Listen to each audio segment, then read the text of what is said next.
जय किसान. नमस्कार.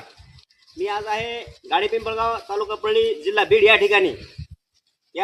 महात्मा गांधी राष्ट्रीय ग्रामीण रोजगार हमी योजना MRGS याच्या माध्यमातून गाडी पिंपळगाव येथील यशवंत पांडुरंग सोनवणे यांना 2023-2024 मध्ये एक विहीर मंजूर आहे.